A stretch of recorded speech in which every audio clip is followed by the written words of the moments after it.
สบายดีพี่น้องหมู่เพื่อนพามาเลาะเนาะในงานมันจะตั้งกับคนคือเก่าแหละและสิพาทุกคนไปเลาะยิงปุ่มเป้าเนาะมันนี่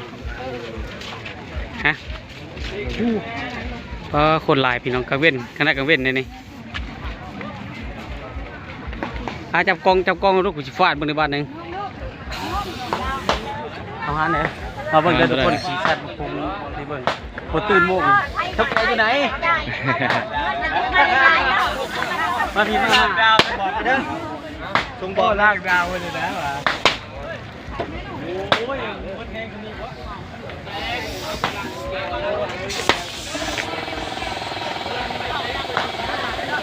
ทำลูกห้าเลยสัตว์โตพี่น้องตามลูกห้าได้ยังไงเป็น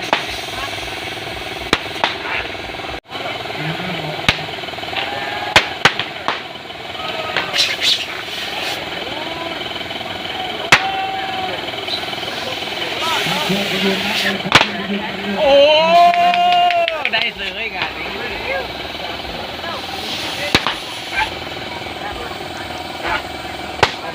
บ้านนี้เด้อบ้านนี้คุณแม่ค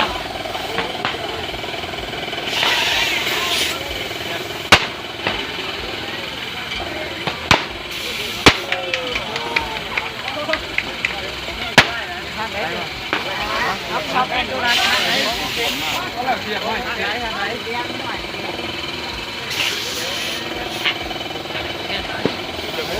โม่คิดโม่เป็นอาแจกของเนาะอาไม่เศร้า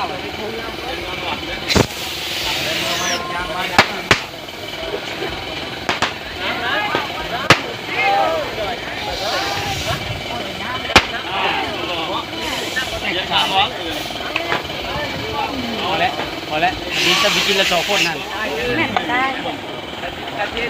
พอเนาะเพิ่นว่าเจ้าของร้านเพิ่นบ่ให้ซัดแต่ว่าแม่นโพดบ่นมแม่นโพดเพิ่นว่าเด้อมาตัวเดียวเนาะโอเคล่ะเอาไก่บ่นมได้ถงอยู่ทางล่างมาเด้อพ่อพี่น้องไอ้บัดนี้เอาเบิ่งเราซัดบัดเองดิเอา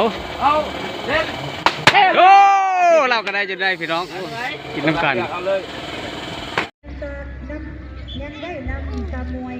เข้าในศิลปะการต่อสู้ที่การซ้อมโอ้สาวทหาร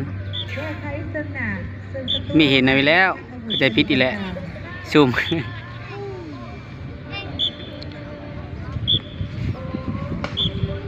โอ้เดี๋ยวนะคักบ่คักไผ่จะคักกระเตะกงคักเบอร์นาใหญ่มากจะเป็นบ่ทหารน่ะจะเป็นใครจะเป็นแล้วเอาเสริมแค่ทั้งเทิงเด้อ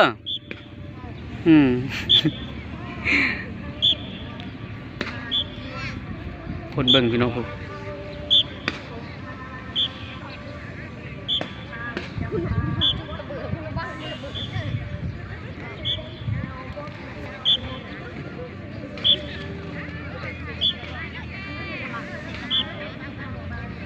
เลยพี่น้องโอ้เฮ็ด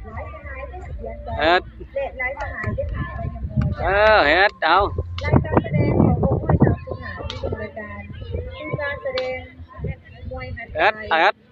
ยูสเรียบร้อยหมดนั้น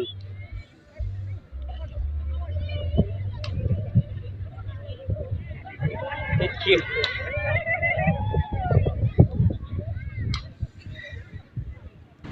มีพิชิวได้หนูไหม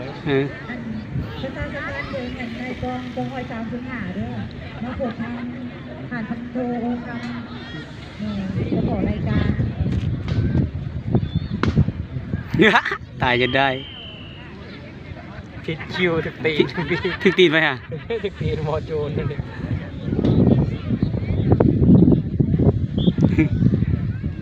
มีขาตั้งเนาะสองขาตั้งนะแม่มันจะไงมีเยอะหมดมาเอาบานนี่มวยตีกัน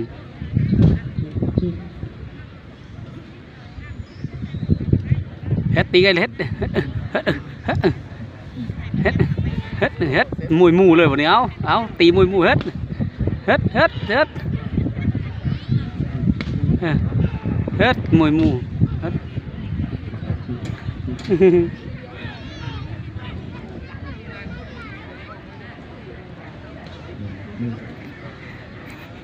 จอบอยู่จอบจะขึ้นปืนบ่เนี่ยเอา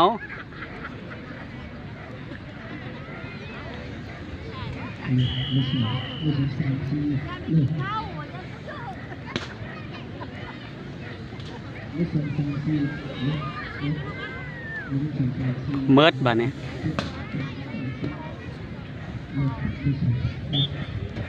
เมิดจบไปบ่เนี่ยจบพี่น้องเลยบ่เนี่ย